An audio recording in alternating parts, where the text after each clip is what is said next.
Every once in a while, I believe my audience has collectively lost its mind. Are you pranking me? Have I offended you in some way? Which, knowing me, the answer is yes. But still, why do you persist? Well, it's because you can. And this one is no different. I was skulking around my comments section the other day because while I do a lot of requests on this channel, I hadn't done one in a minute, so I figured it was time for maybe me to stop watching horrific, terrible movies and, maybe listen to the audience, and one in particular popped up for something known as the Glendale Archives. I figured it was just about an alien invasion or something, but what I didn't know, it's basically a horror cooking show. Again, why are you pranking me? Well, before you click off, because that may sound ridiculous, you'll come to understand what I mean.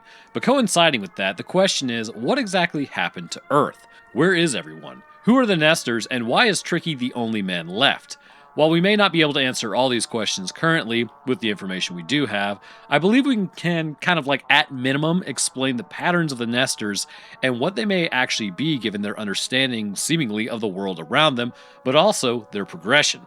So before kicking this thing off, I would highly recommend going and watching the actual archives themselves. Prometheus put a lot of time and effort into creating this, which is absolutely bizarre because some of the places he's at, I have literally zero clue how he's able to even get it to be so abandoned in what appears to be a major city.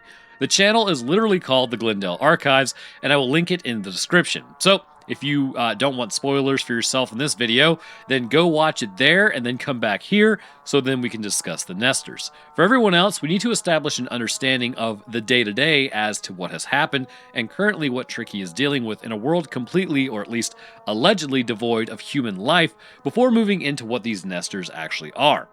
We kick off today's story with episode 1. Everyone is gone, and I'm totally confused as to why. However, given the title that the world is empty and everything is mine, it is correct. He is the last human that we can tell is on planet Earth by his reckoning and our understanding. The subject is unnamed at this point, obviously, but his name is Tricky. As he finds himself in the city, he states that he moves from hiding spot to hiding spot, never staying in one place for too long, and this is our first introduction into the actual nesters. Any abandoned structure, which is every structure, appears to be where nesters are. They are hostile to Tricky's presence, at least to a degree. I say that because there are ranges to this hostility. Some will attack, some will just stand there watching from afar, and some appear to phase through reality. Of course, this could be biologically speaking for a multitude of reasons, such as damage to the brain and the postulated poor eyesight, but we will talk about all that when we discuss the nesters themselves. What is most odd about this environment that Tricky finds himself in is that despite the disappearance of every human on this rock, society still appears to be running and, as we will come to find out, will continue to run. Shelves are restocked, electricity and water remain powered on and flowing. Society does not appear to devolve in a way that we pretty much know it would if we were all to disappear. Well, maybe not society, but that absolutely evaporated. But our structures, our power grids, our supply chains all appear to be quite intact, despite the fact that nobody is there in the first place. So therein lies a rather interesting part. Is what Tricky is experiencing actually happening, or is there really an aggressive parallel human? Or possibly, is it something happening within his own mind that is then warping his perception? As the episode continues, information continues to be divulged concerning the nesters themselves.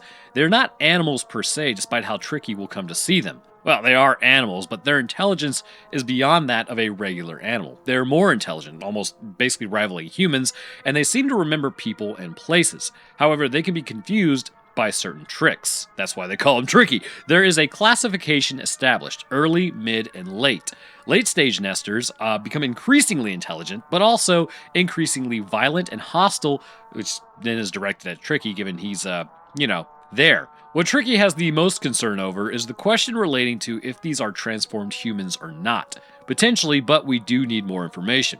Deciding it's time to head home, he begins his trek further north, back to where he used to live as a youngling. In doing so, we see several things. First, night is not safe, and the day isn't really that much safer.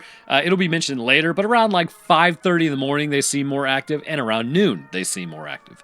The nesters appear much more active around this time, and again, there is a great amount of hostility as a result. Second, this is just something I noticed.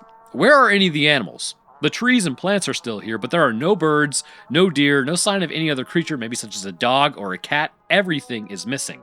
And also, the sun is setting in the wrong place. So we can surmise then, and we'll talk about that later, but we can surmise then it's not really just humans who have gone missing, but literally every other animal on Earth, leaving him to be king of the plants, I guess. Hiding in a mountain house for the night, he then gets up the next morning and listens on his radio. At the time, it is established that nesters have the ability to actually communicate by emitting radio signals, and they're able to be perceived by the radio of Tricky. And this kind of tells him, depending on the strength of the signal, if there are any close by. Getting home, he then breaks into the abandoned house through the basement window. Now, this house appears that something, or anyone that was there, has moved out prior, as it is completely empty, interestingly enough, but it does show that he does have a connection to this plane of existence as he once lived there, as memories begin flooding back to him, and then later, when he's looking, he finds his name along with his friend's name carved into the beam, holding up the house. So episode 2 kicks off with the world being finally empty. I mean, it's been empty, but with his return home, he sits and talks about how it's day 4 of squatting in this house. Going to the mall, he listens to his radio as then this continues to see, or at least tell him where the nesters are. A journey has been formulated to look for people as he enters a mall and walks in frame. It's interesting as it appears to me that this just happened, like recently just happened. The plants are still alive and it's apparently been weeks. The plants should be dead. So how is all that possible? He walks through the mall looking at the games, lamenting over his lack of quarters, and everything appears to have been put up for the night. As he walks through a hallway, he casually mentions someone known as Mr. Whiteout, a shadow creature that appears to always walk towards him, but seems to pose no threat. He says he doesn't trust him. Yeah, okay.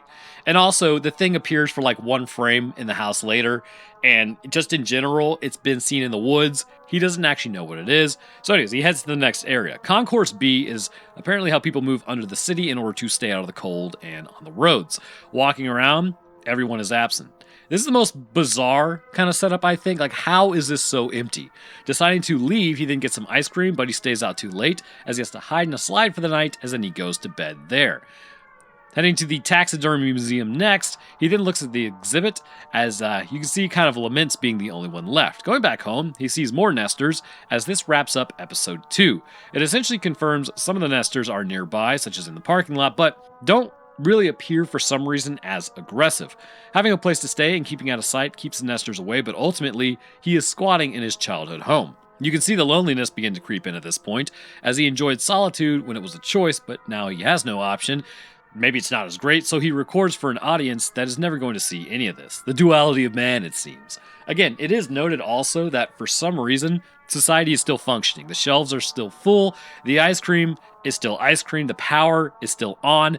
None of it makes any sense why it would be maintained unless something else is going on that he can't really perceive, which I think I have a few theories as to why this is the case, but we will get there.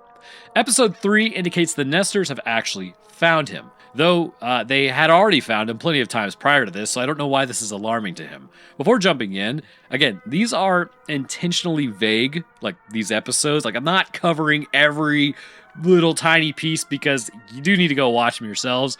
I don't want to give you like the whole scope as to what's actually happening in this world, because really, I'm here to explain what the nesters might actually be, rather than just bogarting this dude's whole content.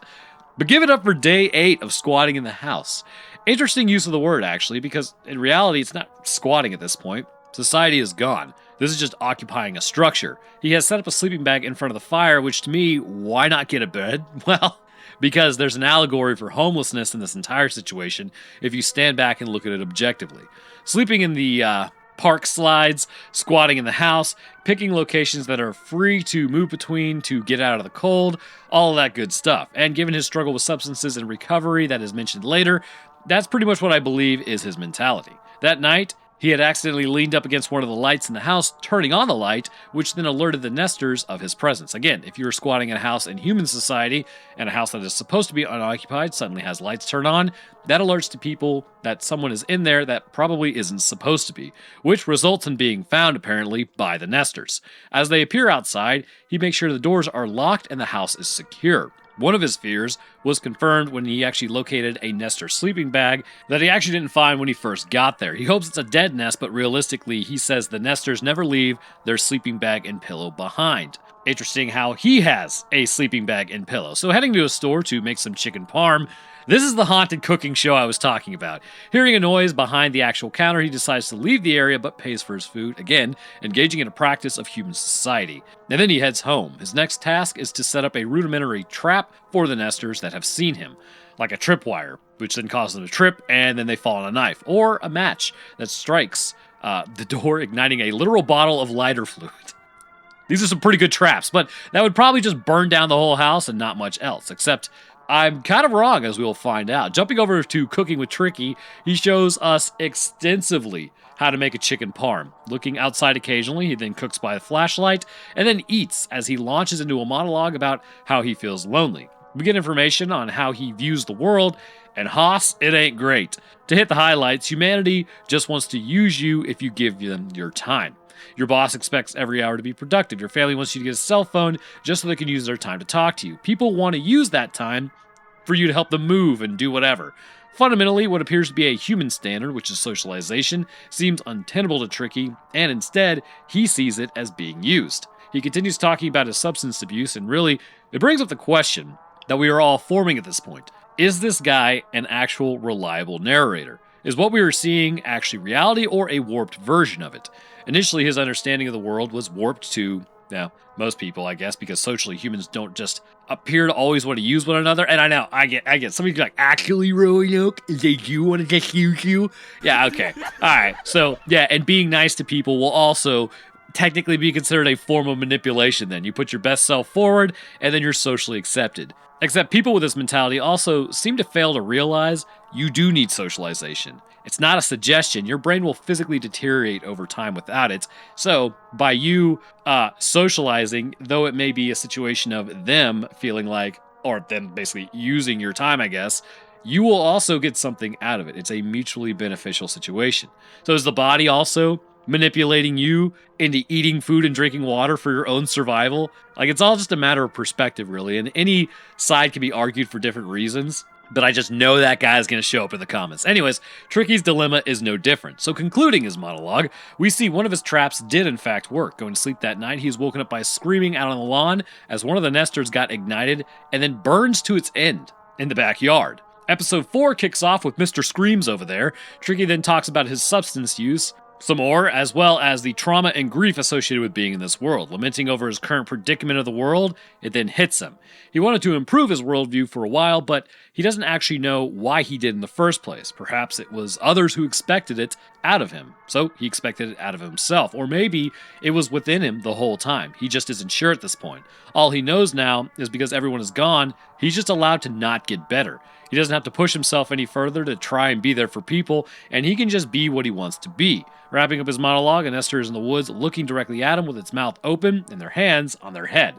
Episode 5 is a further progression. We have gone from snow on the ground to what appears to be maybe early spring. He was attacked by a nester. This one is wearing a hospital gown as it's a bit further along in its progression. He would run into this, well, it's not a person, it's a nester with a hospital gown at night, as then it went after Tricky. Attempting to break line of sight, this typically would cause the nester to get confused and wander away. This one, however, stayed on his tail the whole night and kept finding him over and over again. It ripped his shirt, as then he heads over to a Target to then get some skin supplies. Cooking with Tricky once more in order to make some cookies. He wants them as he has to go to the northern part of the state. Heading out, he approaches a few structures known as what he calls it, I guess, the facility. Why is it the facility? Well, not really sure. This is definitely an art exhibit of some sort, really, as then he walks through filming it. Losing track of time, this is where he ran into a nester. He kept putting distance and then would track it, listening to the radio, as then he was finally able to lose it for the time being. Heading to the Target, which it's not the Target, I guess, it's just Target, he acquires the products needed to relax, as then he heads home and puts up a bunch of traps in order to confuse the nesters and draw them away from the house. Heading to the shower, his hair is getting quite long, as then he talks about that, as then he calls out on the radio, which apparently lures nesters into his traps. So not only can they emit radio signals, but they can also detect them as well. As Tricky then calls out, he's listening specifically for the one who attacked him earlier, as they make different noises. In fact, as it will be mentioned, some of these nesters can actually combine their own sounds with radio repeating messages from like a store to kind of superimpose themselves over it. So the alarm is triggered as one then steps on the front door mat, as Tricky then laughs about how it gets lit up outside, because some of the traps he set up got a little less rudimentary and more force multiplier based. So give it up for episode 6. As he films in the house, there is something in the yard standing there, menacingly. This is basically the breakdown of what's going on prior to everyone on the planet disappearing. If That's kind of, I think, the point. Anyways, so Tricky is talking directly to the camera as this appears to be taking place either just as everything went wrong or slightly before. Emotionally, Tricky is a withdrawn man. He appears to liken life itself to constantly having to be battled, as the world he lives in is likened to a monster. Every day he gets up, but some days he just hides away. He goes out to face it again and again, but every so often he must stay home, away from others, in order to lick his wounds. He has been told to seek help in the past, but seemingly either he has tried and it didn't work, or it has been a one step forward, two steps back sort of situation for him. Because of this, as time has gone on, he has become more and more kind of isolated. He views others as essentially always wanting something from him and not forming genuine connection. This seemingly indicates that prior to his forced isolation, he freely chose to begin this isolation to begin with, I guess. There appears to be evidence, given the phrasing he uses, of substance abuse in the past and some sort of difficulty with recovery that he has faced as a result, potentially leading to a feeling of being judged by others. This further compounded the issue of him hiding away from virtually everyone, including his own family. What this does seem to establish, however, outside of the events that follow, is that Tricky was attempting to escape reality in some capacity, but not facing it. So, consequences of this, whether intentional or not, appear to place him directly in what he seemingly wanted, which to a degree he appears to thrive in, though many others, this would likely not be the actual result. The actual result for well-established people will be probably talking to a volleyball until the loneliness finally got you, that or a nester, whichever came first. Episode 7 kicks off, and what I think is actually a great idea. Look, if I'm the last man on Earth, why would I stay somewhere that gets cold and has inclement weather? For reference, hurricanes aren't inclement if I can get out of the way fast enough. I'm straight up jacking a yacht and going to an abandoned island, or maybe tracking whatever is near a gas port, because obviously, if the supply lines are still there, why not? Anyhow, it starts with a bloody face. He headed south down the coast to look for more people. He was feeling cooped up as he talks to some cereal. The nesters are amassing outside anyway, so maybe time to leave this area for a little bit. He heads to the beach for a vacation. Packing up, he lock and loads Brides of Christ as he takes his N64 with him. Beginning his trek, this is like a multi-week walk. Why not take a car? Presumably gas stations and vehicles still work, correct? Again, it's just an allegory for homelessness. Talking, as he walks through the woods, he listens on the radios for nesters as he continues to find carvings in the trees as well. Grabbing some food at the store, he heads to the Guitar Center next and plays some guitars before finally taking one, and then makes it to the coast, which is totally abandoned. Again, I don't have any idea how he was able to accomplish this. Heading to a fancy hotel, he looks through the pictures as then he enters one of the rooms and locks the door. Setting up his N64, he plays it and eats candy. Laying down, he goes to bed as the next day, he makes himself some food and eats in bed, talking about what he intends to do for the day. Walking around the coastal city, again, nobody is there. Like, at all. It's actually pretty crazy. Some nesters are in the area though, one wearing a suit, and then running away he moves to a new location and then heads to another candy store. He talks to his non-existent audience some more before seeing a nester standing in the wind, as then he heads under the pier and then to the movie theater. Entering the theater, he watches a movie as night begins to fall with the sun setting in the south, which I don't think it's supposed to be that way. The sun sets obviously in the west, and in the winter it's going to set more in the southwest, but this is like dead down the coast. And if the coast runs north to south, which it does, it's setting there, I don't think is how it should be. I mean, I think this is Jersey. I haven't been on the coast of Jersey during a sunset, but this to me is a bit strange. I could be making a big deal out of nothing, but that is something that continues to add to the strangeness, at least in my mind, to the entire event.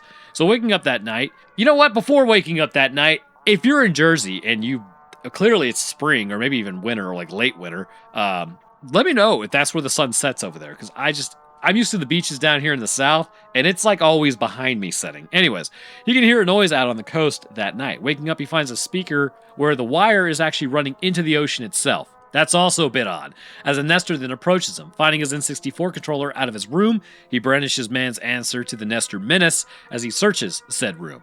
His camera starts shutting off as he's attacked, and he's forced to use the N64 to take out the nester that was attacking him, breaking it in the process. The nesters have red blood, which is rather interesting, and then heading out to the sand, he buries the N64 the next morning and puts a conclusion on his vacation. Moving into the most current episode, episode 8, he's the last person on Earth, probably the last animal on Earth, and there is something outside. He starts this whole thing off with being in a graveyard, as he makes wants to make creamy coconut lime soup. It's definitely spring or early summer at this point, and he needs a new mode of transportation. Moving through the graveyard, there are predictably nesters there, and grabbing all the stuff he needs, we move back into cooking with Tricky once more, which is quite extensive. Sitting down, he then talks to us some more as it flashes through different spots.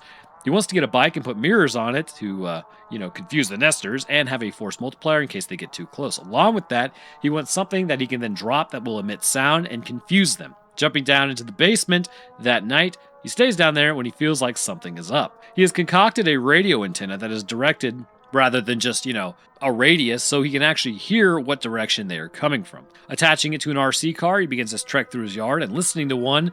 It is at a store, and it's actually talking over an ad. It has combined radio signals with it, which is interesting in of itself.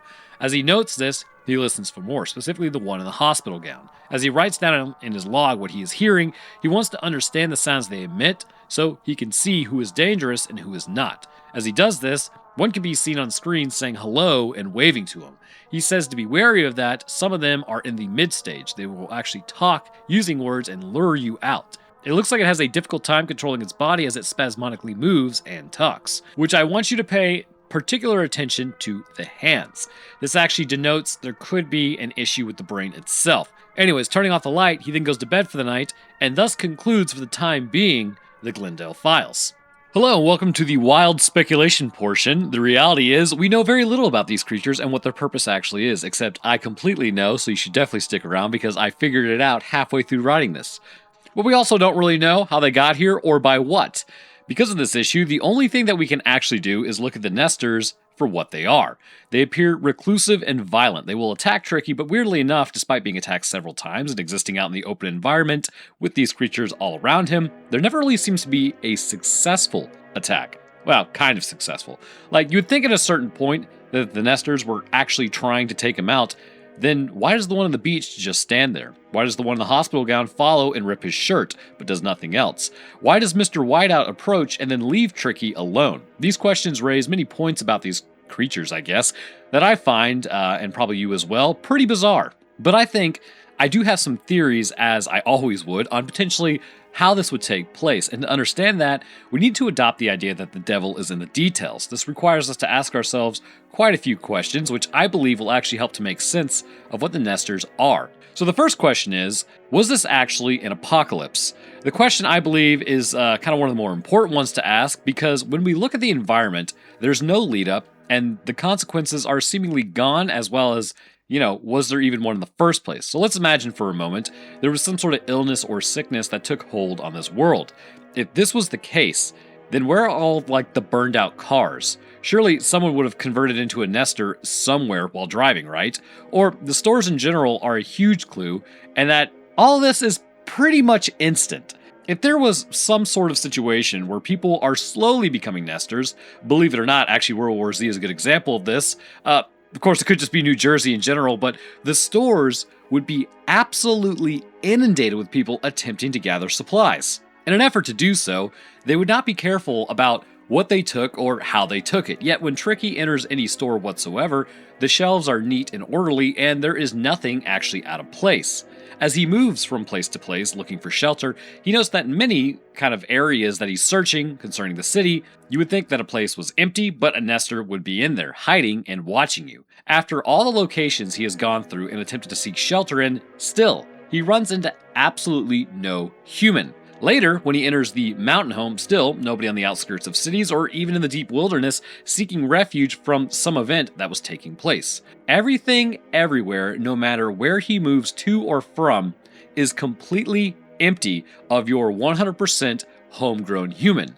And now we'll just have nesters permanently living there. I think it's a bit of a red herring, making them look like humans, possibly, when realistically what we are seeing is maybe an adjacent human of sorts.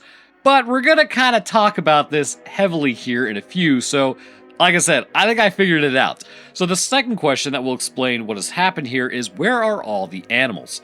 As Tricky makes his way through the environment, I don't know about you, but I actually never see a single animal. There are no farm animals, there are no birds in the trees. Even in summer, as far as I could hear, you can't even hear insects in the graveyard through the grass as he walked through to go to the store. The world is completely silent except for the screaming of the nesters should you want to listen to them over the radio for some reason. Of course, As they progress, eventually they can start talking to you, making them appear more human, which we'll also kind of get to when we move into the more biological portion of this video. But for now, we can surmise pretty clearly that the world is devoid of life apart from plant, nester, and tricky. The next question we have to ask is, if the animals are gone, where is the freaking meat coming from? The shelves are stocked. Tricky is able to make a chicken parm extensively, like I thought I was actually being pranked by my subscribers who suggested I watch this, and at this point in the timeline, it has been weeks. If the meat were still out in the fridge area, it doesn't matter if the power grid was still going, the meat would 100% be rotting by now. Slowly, but rotting.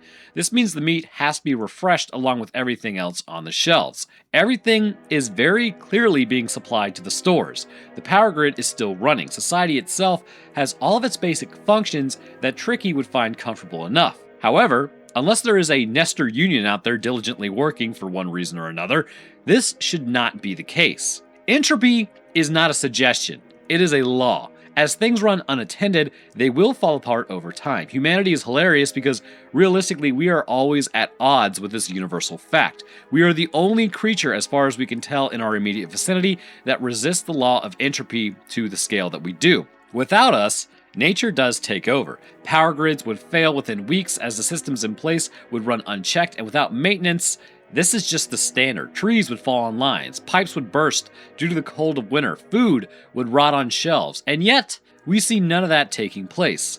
Something, somehow, is repairing and restocking the world from unseen resources, which brings up the next question. Why Tricky? Well, given the realities of the world he finds himself in, from our understanding of entropy and the fact that as a species we have to put in energy to prevent chaos from moving into everything else, then we can attribute something is putting energy into this system. For what reason? Well, to put it bluntly, I believe it's for Tricky. This entire place is not the result of an apocalypse or some sort of just catastrophic event, but really, it's a kind of cage if you think about it. In this cage, we'll begin to institutionalize Tricky over time, so to speak. What do I mean by this? Well, let's take a look at the nesters, and then we can compare it to Tricky's own behavior over time, because I also believe there is an endpoint here. And when we look at some of the most clear examples of the nesters, that being the patient who is seen, and the one watching Tricky in his monologues near the lake, and also the one that waves at the camera, we see potential changes to a human brain, believe it or not. So let's start with their physical appearance. So you know where we gotta start, as per usual. Starting with the feet, because that's how this channel is, they are regular human feet. Not a dry eye in the house over this revelation. Their body is perfectly human for the most part, sporting no real differences from a regular person. This bipedalism is actually something that is not really that common for a primate. While some primates can momentarily walk upright, the structure of their legs are fundamentally different. The Achilles tendon does not store the energy like it would in a human, the legs are not angled more inward to allow for continual support and to be used as the primary limbs for locomotion. The shape of the feet themselves come from running after prey over long distances, and while having lost their dexterity for the most part, they now have become a solid surface in which the body can actually maintain posture and support, as well as transfer energy for the next step. When we look at a nester, it is the exact same. If we take an evolutionary approach to these creatures, mimicry would not be enough to explain away what we are seeing. Mimicry is the process in which animals will mimic other animals, usually for protection purposes to ward off predators or things that they don't want near them. But to look at a nester, the reality of the morphology indicates that these are specific and evolved traits over a long period of time. However, the question again is why? Well, let's assume for a moment, moving back into their morphology, that they did in fact evolve to have true bipedalism and their legs operate in a way that is supposed to maximize energy in order to hunt. What exactly are they hunting? There are no other animals here, so to speak of, so there is nothing to chase down or really eat. So then, what could they be used for? As we continue looking at the nester, the most clear horrifying thing is obviously going to be their face. They will hold the hands, or their hands anyways, to their ears and appear to be in a screaming position. You know what? It actually kind of, what is that painting? The Scream, I think it's called, where you got like the FBI agents in the back and the person screaming. That's kind of what they look like. Anyways, the mouth will be open and they will also appear to be completely bald. This episode is sponsored by Keeps. That's not because anything in particular, but it is something that does stand out. But their eyes are also something worth paying attention to. Specifically with a hospital gown nester, the eyes actually reflect a yellow coloring, just for a moment, and then the camera pans away. And this would seem to imply the existence of what is known as a tapetum lucidum, and this is the reflective portion that sits behind the retina in the eyes of some animals such as canines and felines. Its purpose is to reflect light through the retina once more, because they're nocturnal animals, to give them a second chance at capturing any light they may have missed. And this will also reflect light through the pupil if you look at it at a certain angle. The nesters then appear also to have this, which further explains their movements as well. Tricky notes that the nesters have several different behaviors, but what's interesting is he will begin to display these as well. Voice crack aside, the nesters, while moving from place to place, begin to have their world kind of shrink to smaller and smaller areas. Not literally, but they move from what you would assumedly be like moving around outside, to moving just within a house, to moving into a basement or closet, not knowing if they could actually open back up, or if they would open up, maybe their world would begin to expand once again. Such is the fate as many a Reddit mod. These guys suck. Anyways, the nesters also display other behaviors, though no timeline of seeming progression is attributed to those, though other traits will. The nesters, when moving into specific areas, will find more enclosed areas because they likely feel safer.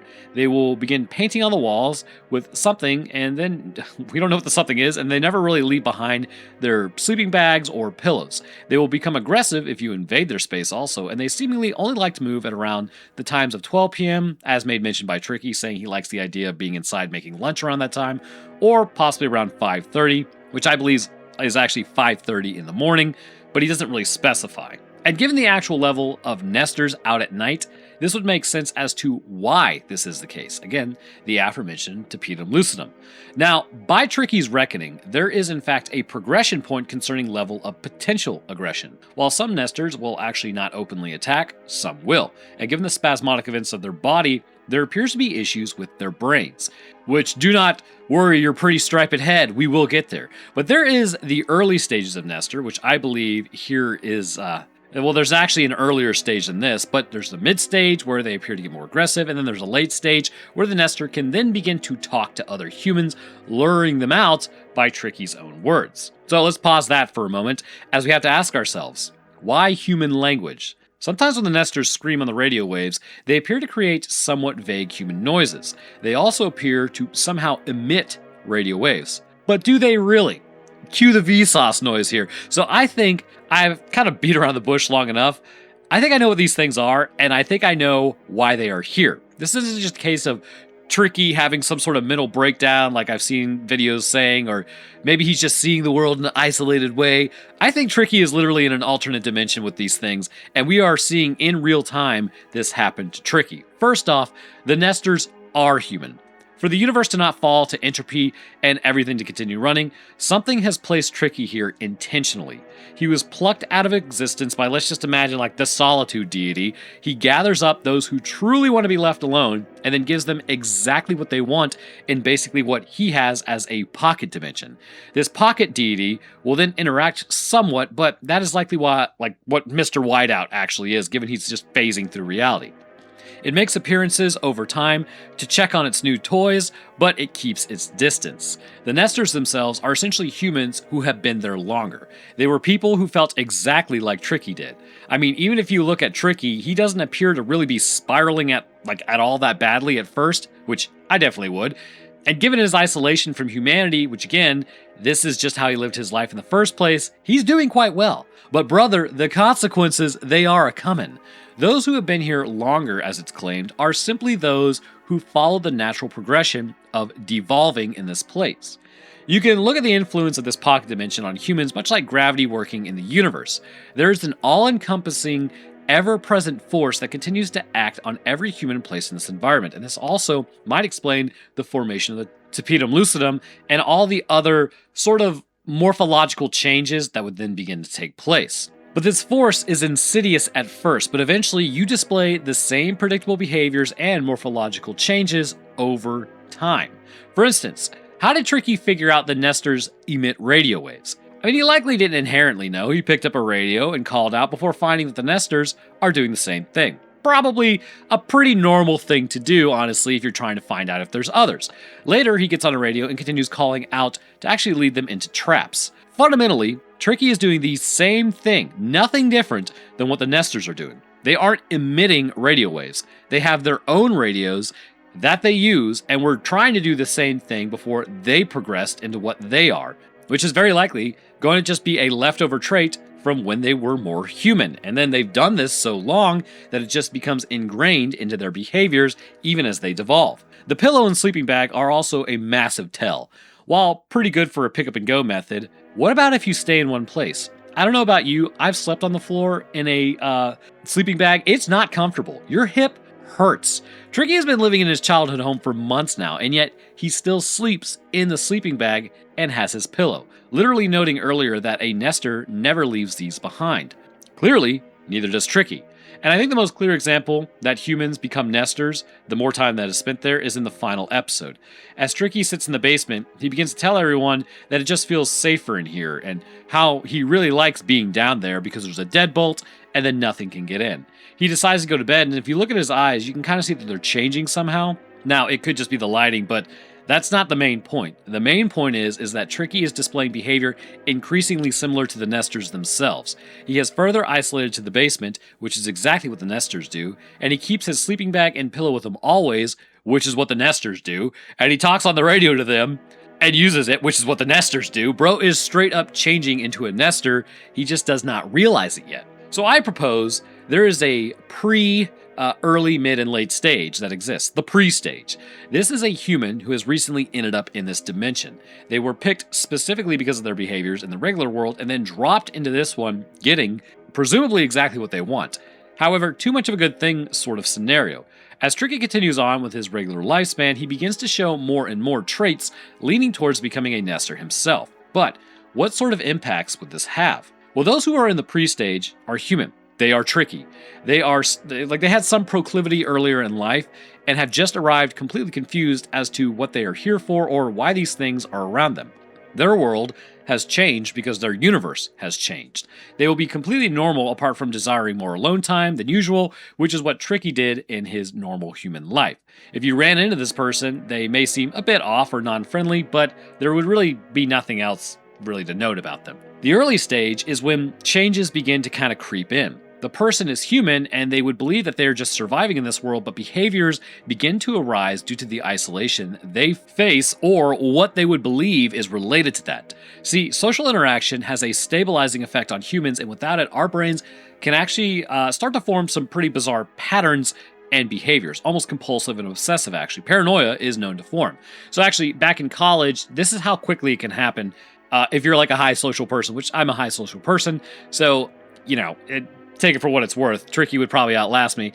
But basically, it was Thanksgiving break, and I chose to stay at school for a little while longer. There was nobody in the dorm except for me. I was living on the bottom floor, which actually was the underground portion. I know, I was becoming a nester. I was in the basement. Anyways, so after about 4 or 5 days of just no human contact, I legitimately... Well, I was still talking to myself and stuff like that, but I legitimately started to get a little paranoid about hearing noises and what was outside. Like, it started to creep in. It was just creepy at first, being in the dorms alone, which people may say, oh, being in dorms alone is creepy anyways. But this was like deep down to my core, just like I felt off. Everything felt off. Like the days felt like they were going by too quickly, and then like the nights felt way too long. I didn't sleep well. I would hear stuff outside, but in the hallway, nothing was there. It was just weird stuff like that. So that's what can actually happen just within a couple of days of being socially isolated. This was like 4 or 5 days for me, if I remember correctly. So, I like socializing. And, nowadays you can get online, you can talk to people, all that stuff. And you could do that back then, but it was school internet, and school internet sucked, and they were trying to block you from playing Xbox Live and talk to people. So it was kind of one of those situations. But as the early stage keeps running for Tricky, they may begin to actually talk aloud to cereal boxes like he does. A human will sleep in more and more enclosed areas to feel safe, which I understand this. This is actually paranoia creeping in. I know in my dorm, I just locked like every available door. And some places people might feel safe is in the basement. Once finding the place that they need to survive, they will also fiercely protect it. They become skeptical of everything that they see or hear, looking out the window and staring at nesters who actually mean them no harm. But at this point, the routines are what kind of keep them still pretty human, but changes are beginning to happen. And we see that Tricky has gone from the pre-stages to the early stages as of episode 8. So at this point, the person is no longer going to see solitude as a temporary situation. The shelter that they have becomes the most important thing to their identity. They stop kind of maintaining any of the house as well and then retreat to these smaller spaces, like closets, basements, crawl spaces, sleeping bags, wall cavities, or really any improvised sleeping area to feel safer. Their sleep cycle will also become more irregular, which is why Turkey was up so late, and nocturnal. And they may even kind of choose to actually want to move at night. Language and social behavior appear to deteriorate also. They still understand speech, but direct interaction feels threatening. Instead of speaking, they kind of watch, yell, leave things behind, and then move to other people's shelter while they're absent. Physical changes could begin here because of malnutrition if you don't get out there and eat correctly. Darkness is what you're seeking out, so your skin becomes more pale. Poor hygiene, your teeth fall out, environmental exposure could be a problem, or whatever forces in the area. So what we're typically seeing in this stage, which is probably about the mid stage, is pale or discolored skin, thin posture, kind of they're lanky. They don't appear to be out in the day as much. Some do, but if they're out in the day, they kind of just stand still. And also, there's like a black residue that comes out of their body, and their movements are repetitive. They crawl or crouch rather than standing normally, and they have extreme sensitivity to sound and intrusion. This mid-stage nester may still possess sort of some human thinking, but it also might recognize household objects, understand doors, which they do understand doors, considering one was lit on fire, as well as some locks. But the one thing they remember, again, is the all-present sleeping bag, which is providing them comfort. But those memories are starting to become much more fragmented at this point, and they really have no social ability. The person's remaining humanity has been almost completely reorganized around essentially one command in the late stage: protect where they are, remove intruders, and these late stage nesters would no longer kind of maintain a normal home. They inhabit the smallest, darkest corners, much like Tricky is beginning to do in the most concealed part of it. The surrounding building is essentially only there to camouflage the nest that is within. They may no longer speak because language requires another person to communicate with, and this area has devolved. Their senses and body have adapted entirely to detecting nearby movement, remaining still for long periods of time, such as out on the beach, and then attacking or fleeing when discovered. It is at this point in the late stage they have severe physical deformations. A lot of them can't talk, and when they do talk, it still sounds not human. They like to live in darkness, and they just kind of go catatonic for long periods of time. They also get territorially aggressive. They have, at least from what I have seen, they don't appear interested in food, any of the objects around them, like houses, unless there's a nest, or clothing, or anything to really keep them warm that's going to keep them human, or they don't really explore either. There is a black material, which I'm not certain what it is as of yet. We need more episodes, but there's no distinction between themselves or their shelter. Late stage nester may not even think of itself as an individual anymore at this point. Its identity has effectively become just room, closet, basement, sleeping bag, putting black crap on the walls. An intruder entering this space feels not like them being trespassed. It's more like you are attacking them. So the question is, based on what we've seen, why does this happen? And as I have mentioned, social interaction also is not a suggestion. It is a law. You need some level of interaction. It is well known in actually elderly patients that if they are deprived of social interaction, this can actually lead to the formation of dementia. And this is as simple, possibly, as just not being able to hear a conversation due to poor hearing. Like, let's say you have a high-risk population and they just can't hear you or hear the family they're around. This can still lead to the presentation of dementia. Now, you have some people, depending on how they live their lives or if just bad things happen, they just have nobody at the end, and this can also lead to dementia. But those who receive hearing aids to correct their hearing, leading to more socialization and less isolation, it was found there was a 48% less cognitive decline in the higher risk group. This is astronomical, as it highlights that among many other things like diet and exercise, socialization keeps the brain sharper and could help prevent literal neural degradation. Now, connecting this to the nesters, look at the way that they move. Their arms are twisted at unnatural angles. Their walking seems unstable and disjointed, and this is not because they are trying to be creepy. This is because they are literally dealing with neural degradation, actual neuronal death in their brain due to the extreme isolation. Over the years of being here, they have decompensated to the point that the primary motor cortex is having issues actually controlling movement and organizing it, along with the cerebellum sporting the same dead neuronal tissue, meaning that they have less control over their bodies. You can kind of think of it like a palsy issue at this point.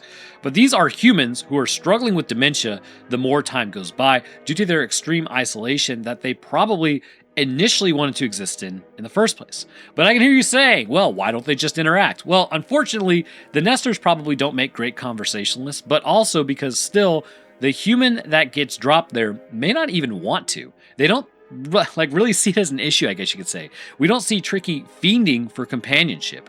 He makes it clear he doesn't want to get better. He's not really lamenting over his family. He's more talking about himself. He is comfortable where he is. However, that doesn't mean it is the healthiest thing for the human brain. Like an alcoholic comfortable with drinking beer or a food addict comfortable with eating 48 butter sticks dipped in icing, saying mood, that guy is seriously shortening his lifespan. Some people just want to be left to their vices and feel really no negative effects until it is too late. This is Tricky's own predicament that he doesn't even know he is in. Ultimately, I believe the nesters are human. They were humans who preferred isolation that had been dropped here by some sort of deity or something else, probably Mr. Whiteout, which would be that deity. The universe itself still functions and runs, meaning something has to upkeep this place. This is a place for humans who prefer to be left alone, but again, too much of a good thing is bad for you. And this means what we are seeing with the nesters is what Tricky will very likely turn into. But anyhow, I hope you enjoyed learning about this today. If you did, then please leave a like and a comment, as it helps get the video out there. As I've maintained since June, YouTube switched to AI. It only reads likes and comments as any form of metric. And actually, hilariously enough, for 3 days, it kills the reach of this video. And then, literally at 72 hours, it's then released to the world. I have no idea. Anyways, I'll drop my Twitter, Discord, Patreon, Roanoke Tales, and Instagram links down in the description. Speaking of patrons, I'd like to thank mine real quick. At the Astronaut tier, we have Army, Kusith, and Teacher. Thank you guys for your awesome support. At the Astrophysicist tier, we have Death Dancer, Webtron Supreme, and Eddie the Ingy. Thank you guys as well. At the Scientist tier, we have the Chad of Chuds, Metric System, Invictus, Echo, Official Texan, SSJ4 Lotus, and Gina Elaine. Thank you guys as well. And the rest of my patrons, I really do appreciate y'all's support. Keeps a lot of things running down here, so thank you. I'm live streaming over here. You probably have seen it, and it's all getting uploaded on Roanoke Games if you guys want to go check that out. I'm actually going to get them edited so it doesn't, be boring as all get out. But anyways, I hope you guys enjoyed, and I will see y'all in the next one.